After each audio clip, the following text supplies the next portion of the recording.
Konnichiwa. Today, we're going to encounter a lot of the structural points in Japanese that we've covered in this course of lessons.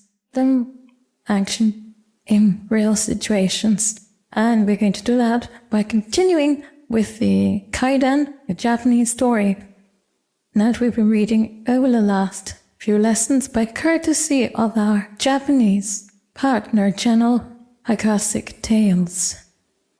And we're going to be covering such a lot of points this time that I'll put up cards for some of the main ones, but I've also made a supporting page on Kawajappa where you can go and look up any of the points and follow them up if you need to do so. And I think it would be a very good idea to follow up anything that you're not absolutely clear about after we go through this story.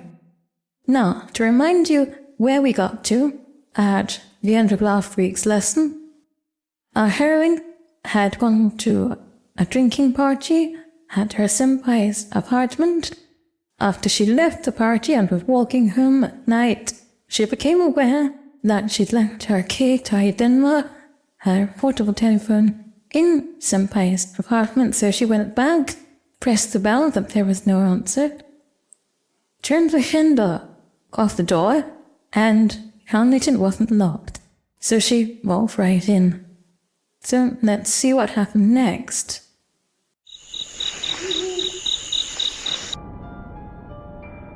Buya no naka wa denki ga tsuite orazu makkura de.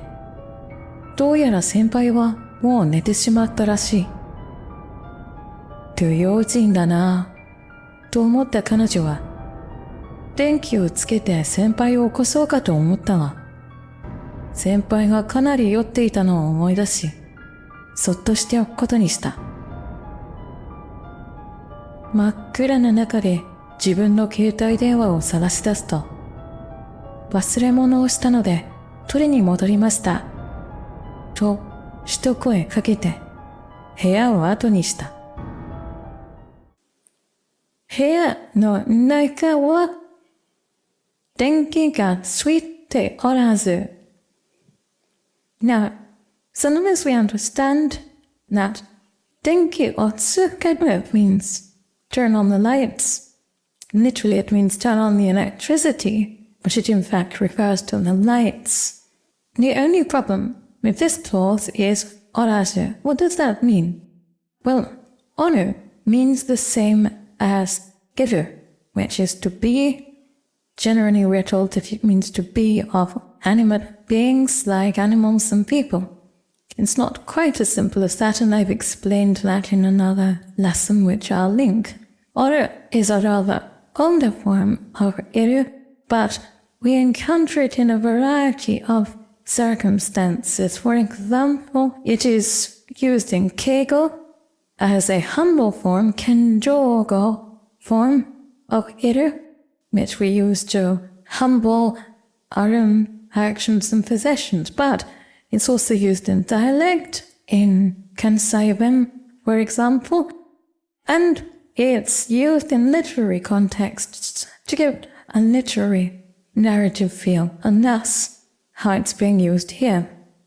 So, oru means iru, but what does orazu mean?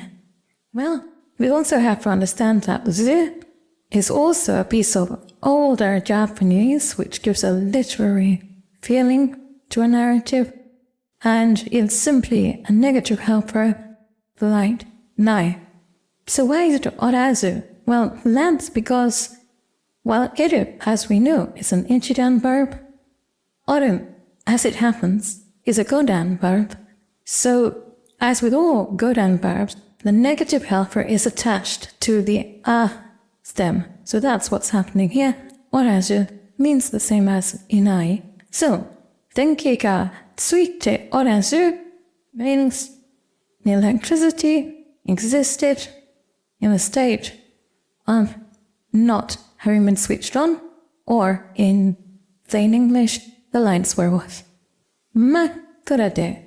Makkura is pitch dark, literally true dark, complete dark. Kura, of course we know as kurai, the adjective dark, and we know that when we see an adjective without its ke on the end, it makes a word at all, it will be a noun. We also know that if we see a word that is all kanji, it's almost certainly going to be a noun. So makura is pitch darkness. Makura de, the de, there is the te form of da or des. So, he no nai kurwa, denki ga sweet te orazu makura de. As for the inside of the room, the lights were off. It was pitch dark. Do yara, senpai wa mo nite shima tarashi. Do yara, in this case means it seems, it appears to be the case, and this is actually working in tandem with the rashi at the end, which also means seems like, appears to be. And we've covered this in a previous lesson as well. So in between this sandwich, that gives us the, it appears to be the case, meaning it says, senpai wa mo ne te shimata. Senpai is already done gone to sleep, done gone to bed. And we know that shimata gives that done meaning. And that's really the best way to put it in English. It sounds a bit rustic in English, but there's nothing else in English which I think gives that sense of shimao, shimata, chata quite as well as done. She'd already done gone to bed, it seems. Buyojin dana. Buyojin means literally not using one's heart, but heart here means mind or spirit. Yojin is care or cautiousness.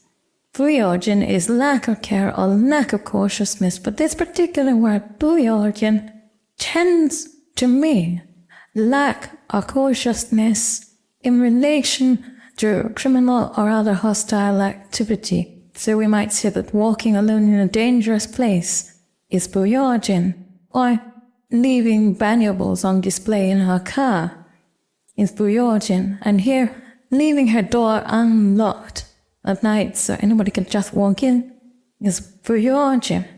Buyojin dana. Na, as we know, is the particle used for directing a comment at ourselves. So she's thinking to herself, buyojin da.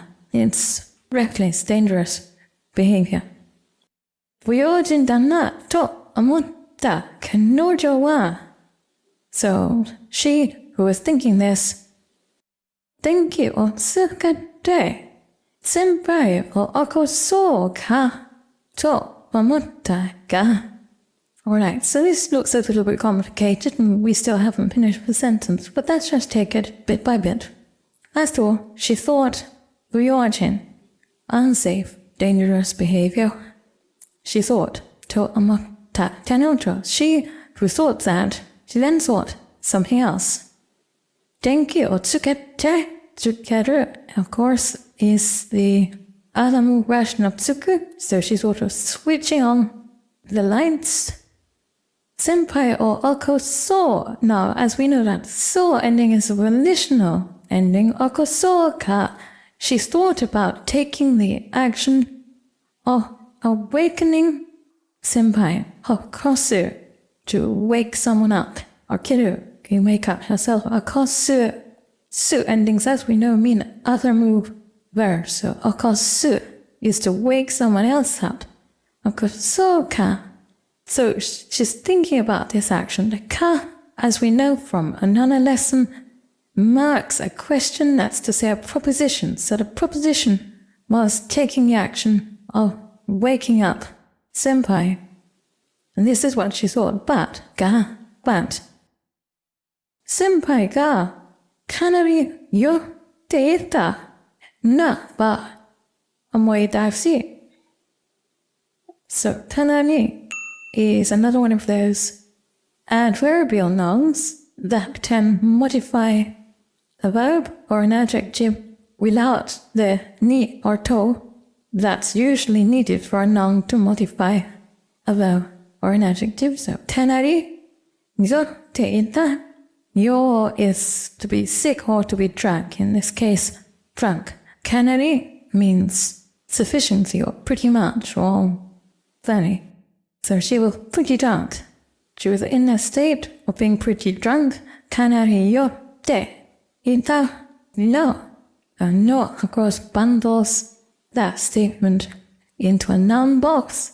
No, what? Amoe dashi. Amoe dashi means remember. So she remembered the fact that no, that senpai had been pretty drunk. Amoe dasu is remember. Amoe dashi, once again, as we discussed last week, is the I stem of amoe dasu, remember? And the I stem here is being used in light of that form to make this clause a part of a compound sentence. So we have a threefold compound sentence. Now, first of all, we use ga, but as the connector for the first part, and the second part we're using shi, like the te form, as the connector for the third part, and the third part is Soto shite ante koto ni shita. Soto is another one of these adverbial nouns, meaning softly, gently, or quietly. Soto suru means to do softly, gently, or quietly. It's like shizuka ni suru, which means to do quietly. Soto suru means also to do quietly, but shizuka means more keep quiet. You might say this to a task. Shizuka ni keep quiet. Soto suru is more to do something in a quiet manner.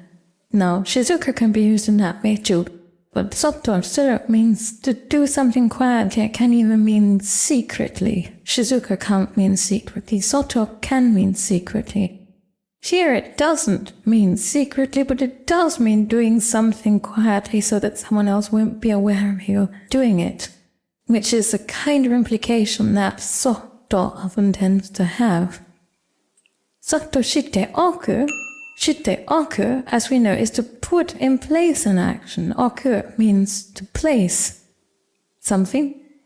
Attaching oku to the te form of a verb means putting that action in place, and as we know, the textbooks often say it means doing it in advance or doing it in preparation, but actually it means putting the action in place. So she is essentially saying here, do what she has to do, put her action in place quietly. Soto shite oku koto ni shita. Now, koto ni suru, as we've also covered in a previous lesson, means decide to do.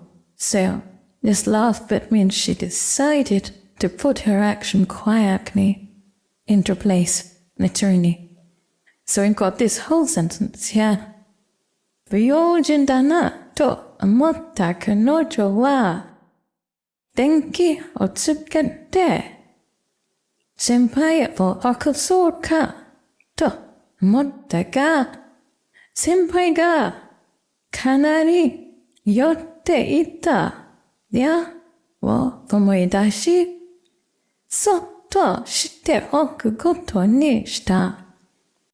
So, that's dangerous, isn't it? Leaving the door open. She thought. She considered switching the lights on and awakening senpai, but she remembered that senpai had been pretty drunk, and so she decided to do what she had to do quietly. Makura no naka de 自分の携帯電話を探し出すと In the pitch darkness, 真っ暗の中で自分の携帯電話 her own telephone 探し出す探す as we know is search. 探し出す is literally search out. So she sought it out, she found it. と 忘れ物を知ったので、取りに戻りました。と、しつこい、turnで、Here, look. I thought you should that. So she said something aloud here, but presumably quite quietly, so that she wouldn't wake Senpai. She said, I said him on a forgotten thing, but shita, no day. I did a forgotten thing, that I forgot a thing. I left a thing behind. I said him on a shita, no day, because of that. Tori ni madori mashita. I came back to take it. You were to take it. I returned. So he took great, but I get it. Great otakeru is to say something to someone, to engage in a conversation. Here, she took it. She just said that single word. She just said that single voice, literally. She just said that. Here, oh, atonishita. So she just said that presumably quietly so that Senpai wouldn't even hear her, but she felt she wanted to say something. Here, oh, atonishita. Atonisuru literally means to turn it into behind. In other words, put it behind you. In other words, leave. She left the room. Here, or atonishita. She made the room, the thing behind her, by leaving it. And that was that for the evening. Well, she got out of that all right, didn't she? It was a bit scary. But you didn't hear what happened the next day. And that's what we're going to talk about next week. If you want to see the whole of this story, go to our friends at Catholic Tales, and I'll put the link right below. If you want to follow up any of the points that I've made here, I got a list of them on a page, especially for that purpose, and you'll find that in the links below. If you have any questions or comments, please put them in the comments below, and I will answer as usual. I'd like to thank my Gold Kokeshi patrons, my producer angels who make these videos possible, and all my patrons and supporters on Patreon and everywhere. And I'd like to thank you for attending this lesson. Korekyano mo yoroshiku onegai shimasu.